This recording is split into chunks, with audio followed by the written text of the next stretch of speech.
This podcast is part of the Spoon Podcast Network, home of smart conversations that feed your mind. What if the way we cultivate and fund our global food system could save us all? I'm Eva Goulbourne, and welcome to Everything But the Carbon Sink, a podcast that delves into the exciting and sometimes messy intersection of food, climate, and the money that could change everything. Joining me today in this conversation is my CMO of Littlefoot Ventures, Stacey Benjamin, and who's a co-producer on this podcast. So I'm thrilled to have Stacey, and she's going to introduce probably, though we shouldn't pick favorites, one of the most exciting guests that we have and will have on this show. So go ahead, Stacey. Thanks, Eva. And yes, we're honored to have with us today Marion Nestle, a distinguished nutritionist, molecular biologist, author, public health advocate, and the founder of the renowned New York University Food Studies program. I actually had the privilege of earning my master's through that very program, and Marion's work has deeply shaped my own path in the food world. In today's episode, we'll explore the power dynamics that influence our food system, how corporate interests, public policy, and science collide to shape what we eat, and why it matters. Marion will share insights from her groundbreaking career, her thoughts on the future of the food system, and what it will truly take to create a more sustainable, equitable, and health-focused food landscape. Marion, welcome. We're so excited to have you here. Oh, glad to be here. So to kick things off, I'd love to set the stage a little bit.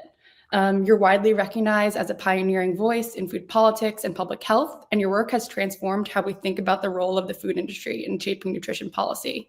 You also founded the first academic food studies program in the US, a visionary move that has since inspired similar programs around the world. What first drew you to this work, and could you walk us through your journey from scientist to academic to author to leading voice in the global food systems conversation? Well, thanks for that introduction.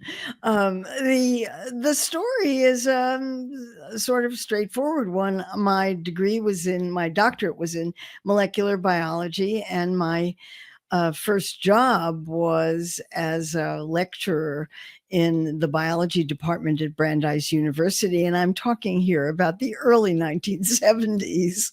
And in 1975, I had been teaching cell and molecular biology for several years. The department had a rule that you could only teach the same course 3 times in a row, and then you had to shift.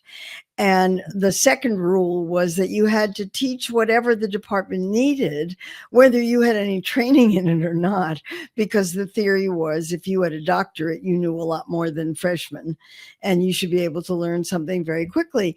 The students had been clamoring in the department for human biology classes rather than cell biology classes. And the department offered me a choice of human physiology or human nutrition. And I made a life-changing choice. I picked human nutrition because I didn't know much about it, and I was kind of curious about it. I knew enough about human physiology to know that I did not want to spend my time teaching acid-base balance in kidney function. I just didn't want to do it. But I thought it would be fun to teach nutrition, and was it ever? And I started preparing the class, and within the first day, I ran across things that were so completely fascinating. It was like falling in love, and I've never looked back. I just thought it was the best way to teach undergraduate biology I could ever imagine, because you could teach students about what was in food and what happened to it in the body and where all that food went and what happened to it. And because everybody eats, the students would have a very good feel for it. And then the other part of that was that the research was easier to read. Reading cell and molecular biology papers is extremely difficult for beginning students. They don't know the words. They don't know they don't know the jargon. They don't know the concepts. But everybody eats, and research on human nutrition is very straightforward. And beginning biology students could criticize that research right from the start. I could give them research papers and say, read and tell me what you think about it, and they could do that. They also wrote, in those days, students could do research and write. And so I assigned papers that asked them to look at some idea that was in the in the public view on nutrition and do the research and see whether there's anything to back it up. And they could do those papers in those days. And Marion, maybe even a question for you on that front too.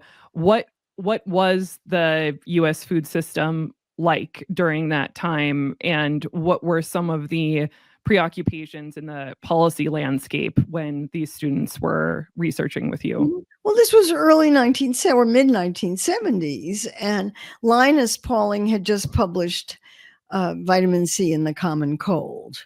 Francis Moore Lappé had just published Diet for a Small Planet, now in its 50th anniversary edition. Wow. Michael Jacobson had just started Center for Science in the Public Interest and had published a book called Food for People, Not for Profit. That was a food systems book in the early 1970s. And I used all of those as texts in the class. And there also was a historian at Brandeis who had written a couple of very lengthy articles for the New York Review of Books on the politics of food and oil. And I used those as texts in the class. There was a lot of information about diet out there. Obesity was a problem, but it wasn't the problem that it is now. The big issue was heart disease, which is the leading cause of death and disability among Americans. And so there were a lot of books and articles about diet and heart disease. It was the early days of the fat hypothesis. And there was plenty to talk about, and everybody was talking about how, this was such a big era for nutrition and it was in the public eye all the time. Everybody thinks that their era is the biggest era for nutrition. So there was plenty of interest in it. And I had a class of 50 in that first semester. And at the end of the class liked it so much that 20 students wanted to continue with it. And Brandeis had a very flexible course assignment plan in those days. So they let me teach it a second semester. I had 20 students in that class for a more advanced one. But we went from science to politics right from the beginning, because it was obvious that people make choices about what they eat in a situation in which they're being marketed to. And that's politics. It's really straightforward. Anyway, we had a wonderful time.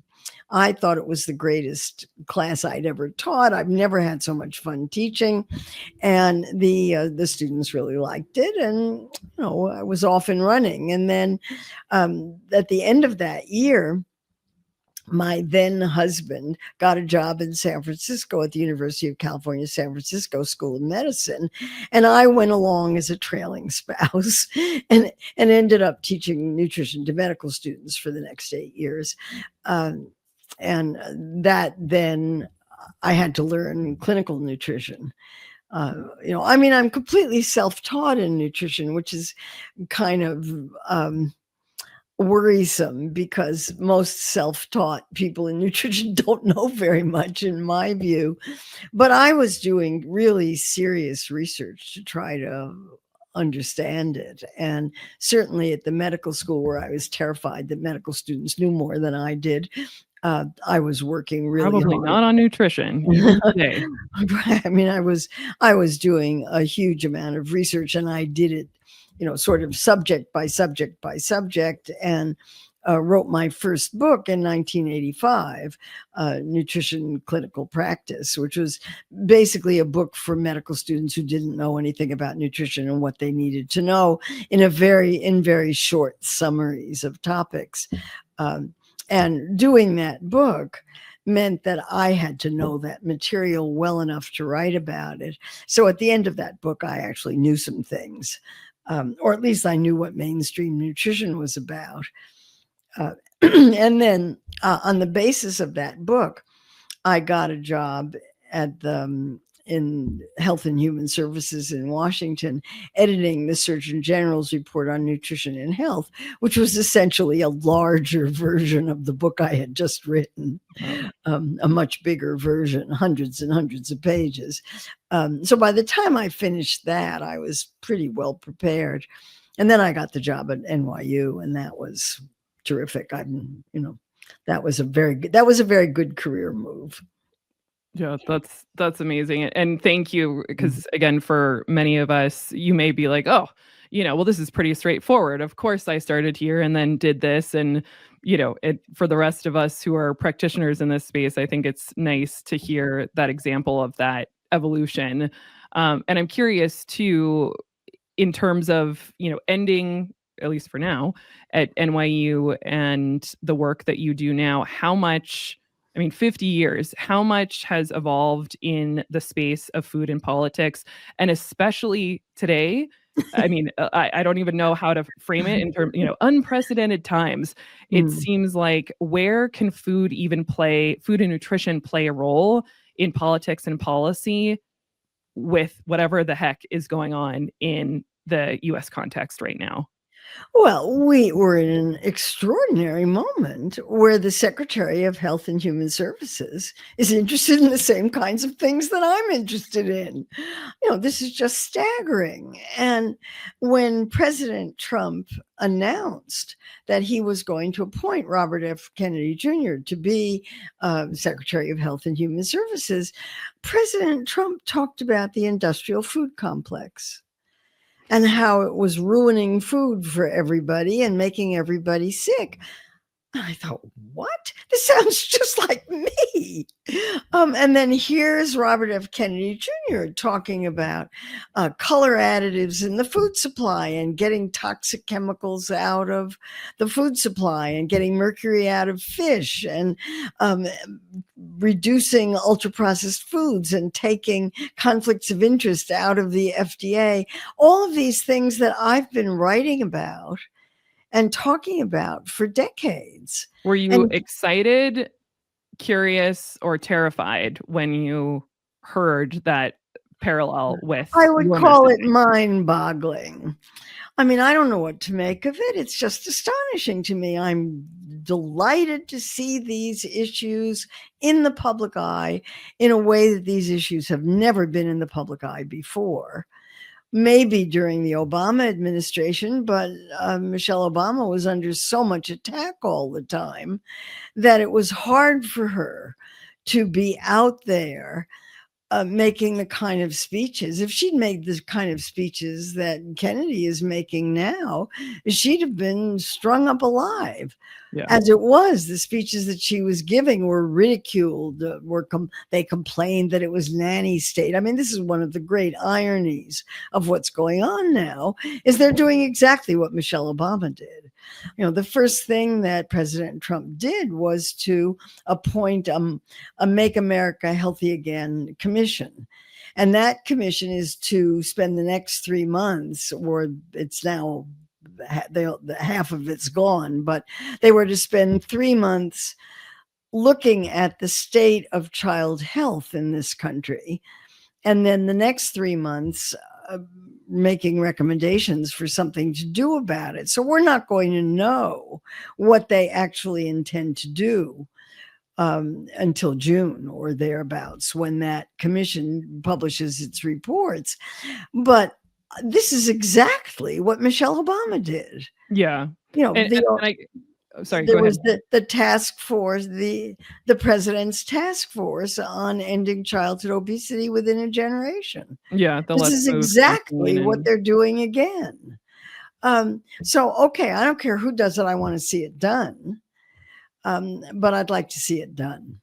Yeah. That's in many ways a reassuring framing for the rest of us too, in trying to understand and really make sense of the headlines right now. And to your point, whoever just gets it done, then that feels right.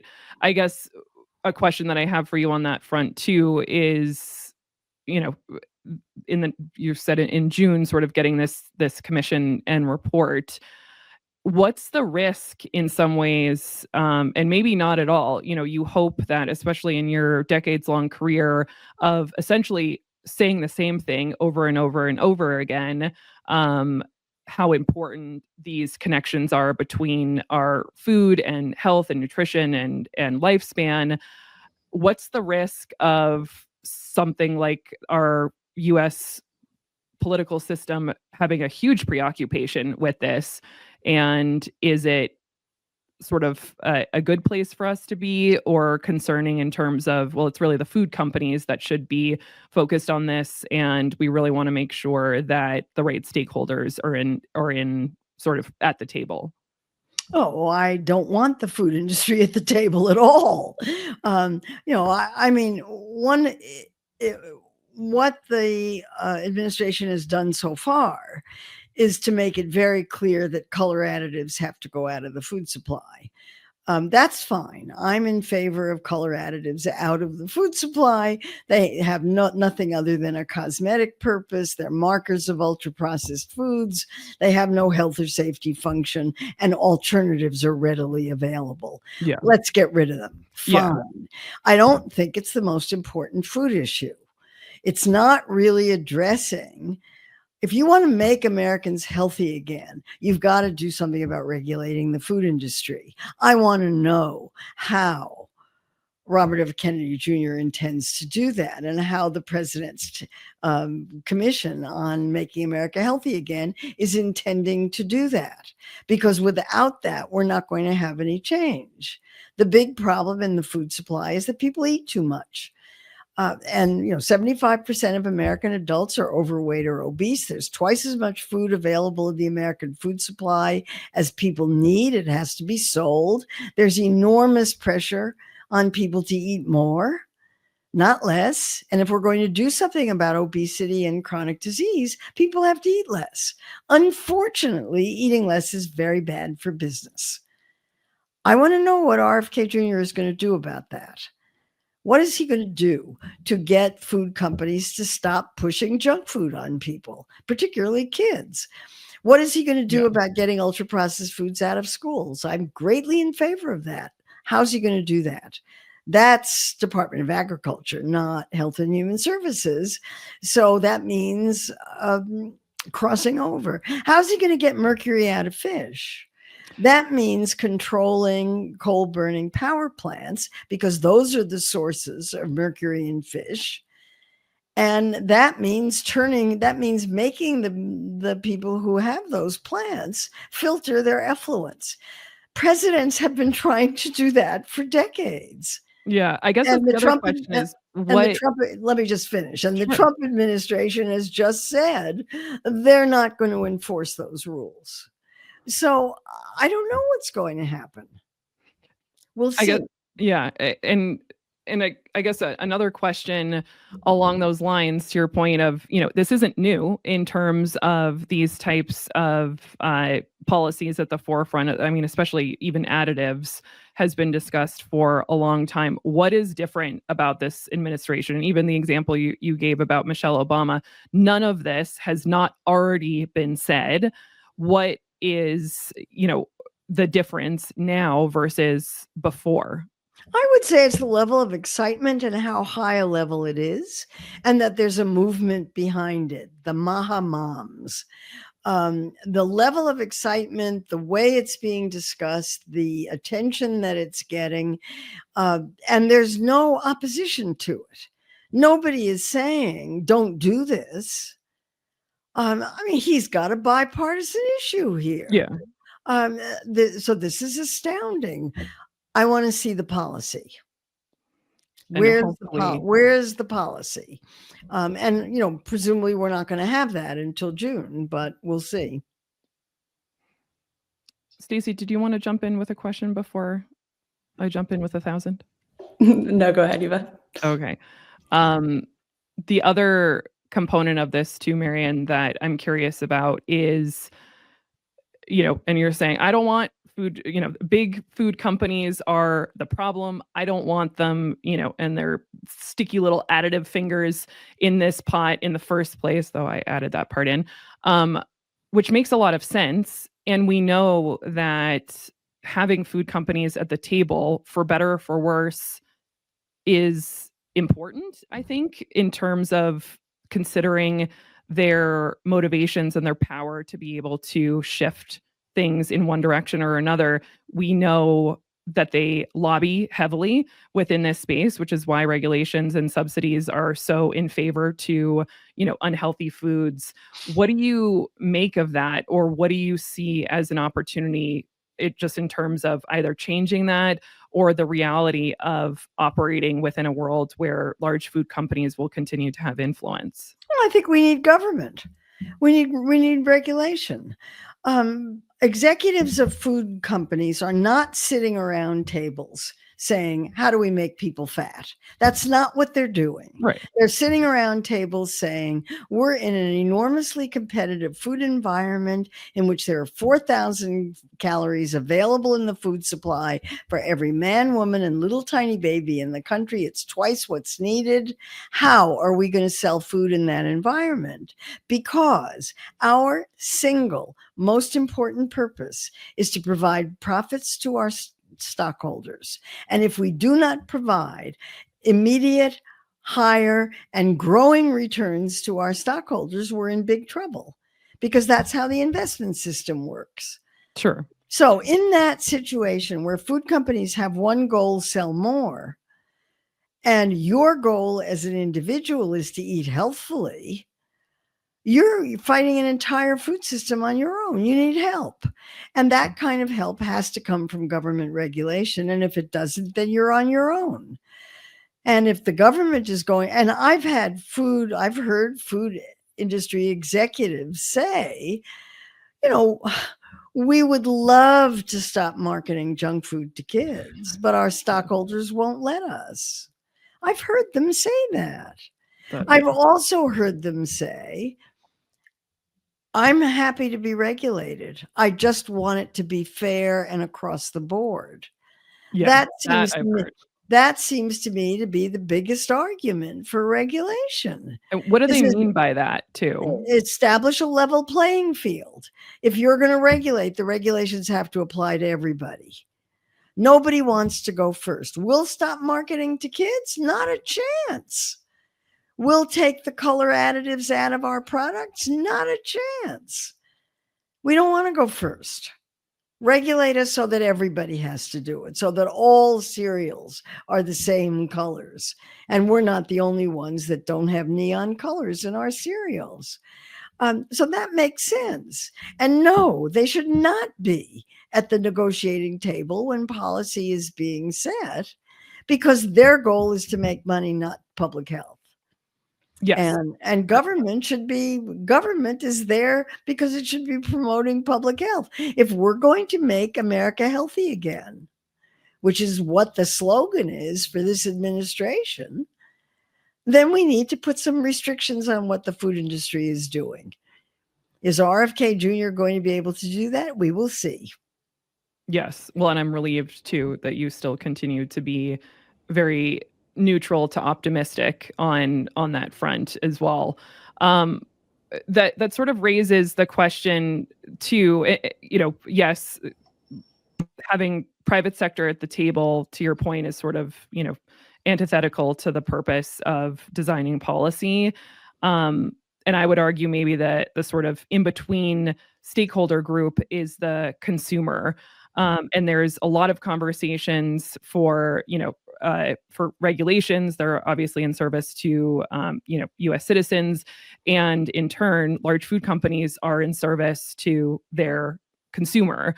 What role does the consumer have to play that either hasn't been leveraged yet, or that needs to be leveraged more in terms of creating that what I hear is like this narrative challenge between food companies and food policy? Well, one of the unfortunate things about American society right now is we have a very weak civil society. If the public wants food companies to change, then you boycott products that you don't want. That's an enormously powerful tool. You just don't buy them. Every time you buy a food at a supermarket, you're voting with your fork for the kind of food system that you want. If consumers want food companies to produce foods that are healthier, they've got to insist on them, and they have to buy the ones that are healthier. That's not what's happening. We have very, very weak civil society action around food, which is quite unfortunate. I mean, there are lots and lots and lots of groups, but the groups aren't organized. They don't speak with one voice. They speak with many, many, many, many different kinds of voices, and therefore they don't have any power. Yeah. Can you speak to that a little bit more in the context of, when you say it, it's like, oh, okay, that's so obvious. But for those, one, food is expensive. And certainly from the consumer perspective, depending on, your socioeconomic status and where you even get your groceries, if I get my milk and eggs from Cumberland Farms or my local bodega, I don't have the luxury of being able to have choice, so to speak. In my case, I'm the mother of 2 small children. I'm embarrassed to admit how many times, at the end of the night or on a car ride, I'm grabbing something that even I know as a food systems practitioner is wildly, don't tell anybody, wildly bad for my children to have. But as a mom, I'm like, my God. Just give me a half hour of peace. Yeah. Where it's like, I want to do what Marion says. This all makes sense. And then also this other dimension of very confusing messaging, whether it's science or marketing or news around sugar, for example. Is sugar from maple syrup and honey okay for me to have? Is sugar bad in these other forms? If I have protein, does it matter where it comes from? So there is a lot of complexity and confusion for the consumer to even understand what is quality information, in addition to being humans who are motivated beyond data and information most times. How do we reconcile that? I'm not sure what your question is, but to me, dietary advice is very simple. So simple that Michael Pollan can do it in 7 words. Sure. Eat food, not too much, mostly plants. Really, that's all there is to it. But everybody eats, as you said, mm-hmm. And the science, and that's your orientation, which of course makes complete sense. You and I both know that when we're hungry, and even our cultural connection to food has such a deep imprint in our individual cultural identities that, we cannot only be motivated, especially as humans, irrational beings, by the science. I know better, for example, know better in quotations, around what healthy food is. I know better to, invest when I'm going to the grocery store in healthier foods. And I don't always do that. And most people don't. So what do we need to do beyond the science and data to implore people to change these behaviors? I think you need to understand that you're in a marketplace, that the food industry's job is to sell more food, not less. And its job is to sell the most of the most highly profitable foods. And unfortunately, those are the ones that are least good for us. In general. I mean, there are exceptions, but in general. And that the policies that the government has are designed to protect those industries, to promote those industries, to make the cost of their ingredients cheap, to make sure that they can produce these foods at their lowest possible cost and sell them at the highest price they can get away with. You're in a marketplace. And nobody likes to think that they're being manipulated. Nobody thinks they're affected by advertising or marketing. And yet the research is very clear that we are enormously influenced by advertising and marketing, particularly when it's aimed at our children. And, where I would start on this is by saying, you just can't market to kids, period, end of discussion. You got to stop that. With tobacco. You got to stop that. Because kids, by the time they're 1, 2, I don't know. I mean, it's the most amazing thing I've ever seen. They know exactly what foods are designed for them, aimed at them, marketed to them. I've had parents tell me, I mean, I raised my kids before it was as hard as it is to do now, but I've had parents tell me that they never take their kids to McDonald's. They don't have, they don't watch television. They don't have anything where they're aware of McDonald's advertising. And yet when they drive down the street, their kids are pointing to McDonald's saying, we want to go there. Take a small child into a supermarket and look what happens. How does that happen? That's not an accident. There's an enormous effort that goes into that in every way. And I think you teach people that this is a marketplace and what is their position on the marketplace. And you try to get them to at least understand it so they can understand what's happening there. But that's why we need policy. That's why governments need to be regulating these things, because people can't do it on their own. It's too hard. It's too hard to do. And Marion, what policy interventions do you think would have the biggest impact? Is advertising to kids one of the places that you would start? Or it's absolutely where I would start. That would be the number one. No question about it, because it's so effective. And there's so much research on it. It's not as if, I'm the first person who ever noticed that food companies are marketing to kids. There was a report that came out in 1995 that reviewed the literature to date on marketing to children and concluded that it was enormously effective, and that the only thing that was going to work to stop it was government regulation, and it had a thread in it. If food companies don't voluntarily stop what they're doing, then Congress will intervene. Well, Congress has never intervened. But one question, Marion, I have on that front too, is, especially in an example from a decade or two ago, we today are, I feel like, in a completely different framework of dissemination channels of information, where it's not just radio, newspaper, commercials, on cable TV. And again, me with two small children, I am noticing, we've got every streaming channel set up, that you can have access to. YouTube, which is now like the new bane of my existence. We are getting information from, what feels like to me 1,000 news sources from previously.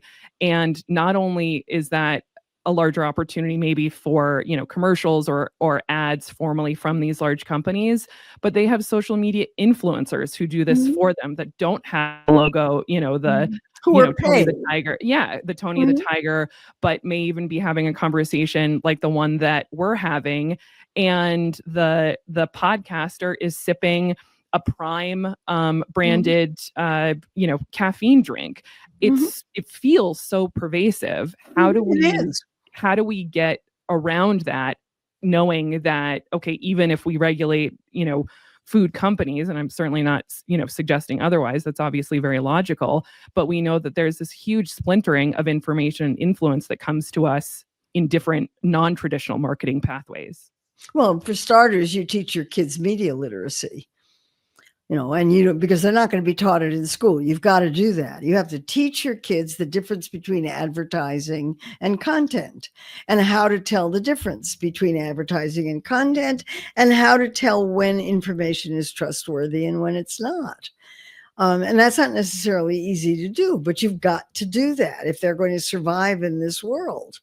That's short of taking the phones away, which is, I was on a subway not too long ago, sitting next to a child who was under 2 who had a phone and was watching cartoons on the subway. Well, I understood what it was like for the parents. Yeah.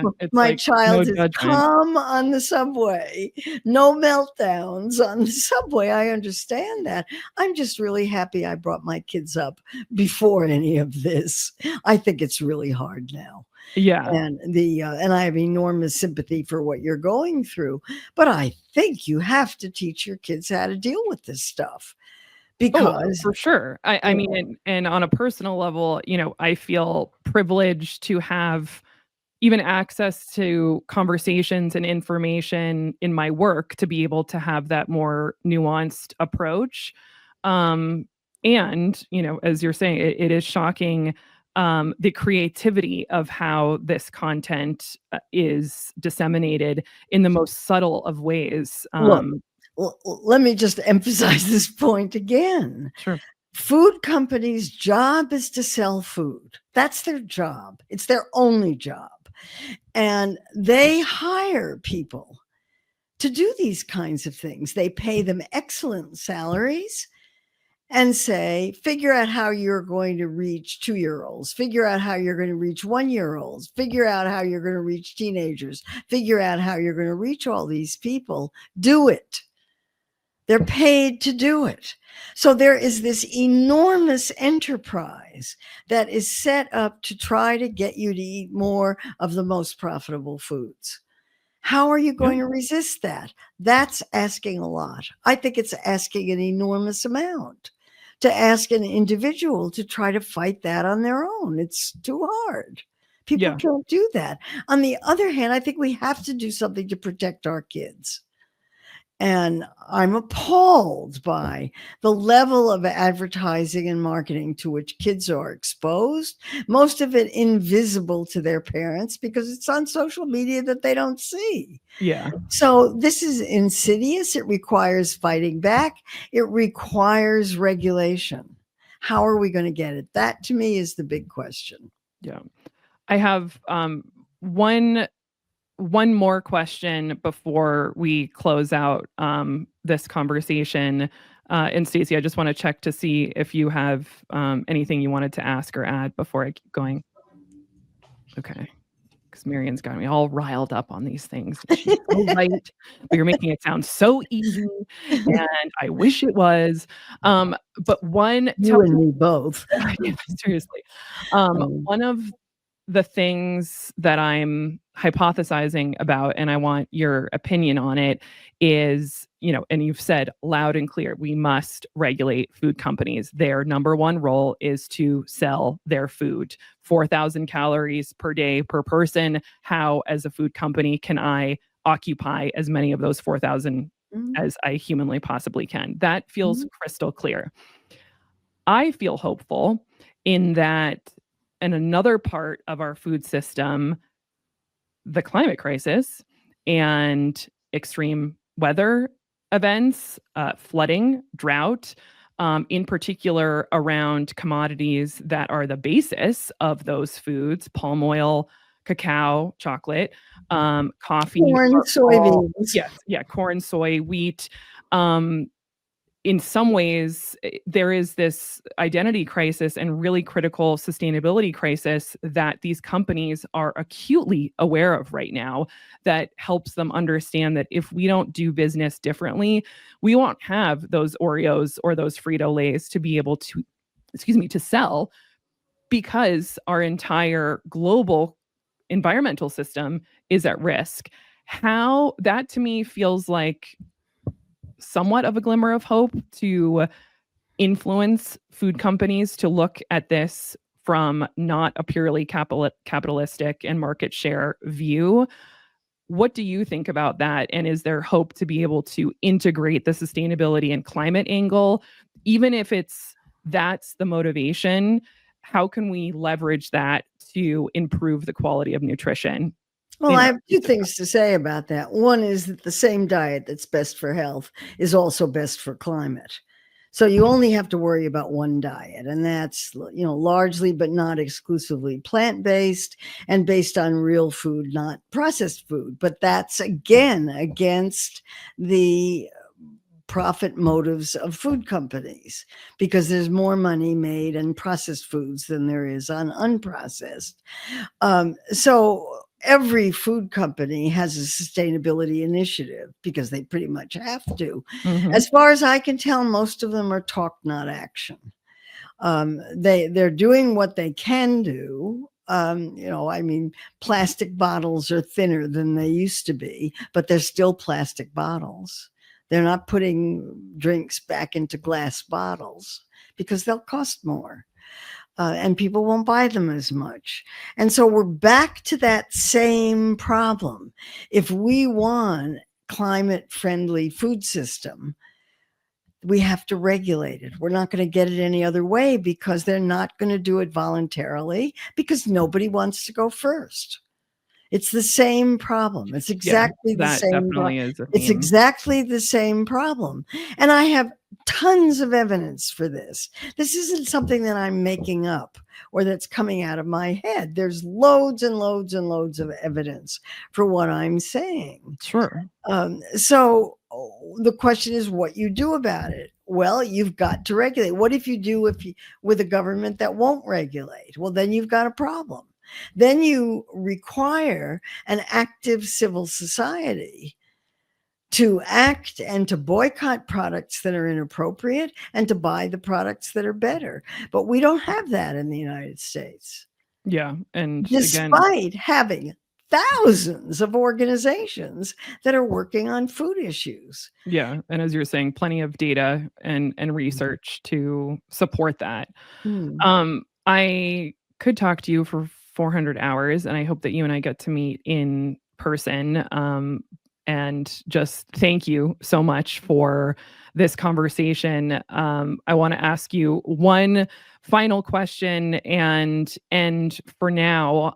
But I think I would be remiss in not asking, if I have Marion Nestle in front of me, give us some optimism. What is some hope? What are the pieces of this puzzle that feel different to you than the other decades that you've been working in this space? And even as a part of that, for those of us who are practitioners, I mean, you've been doing this for 50 years. I've been doing it only for 17.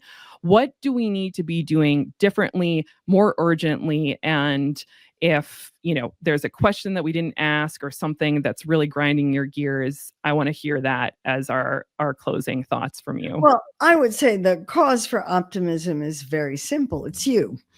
There are an extraordinary number of young people who are interested in these issues. I'm fortunate enough to be at a university in a department that attracts people who are interested in these issues.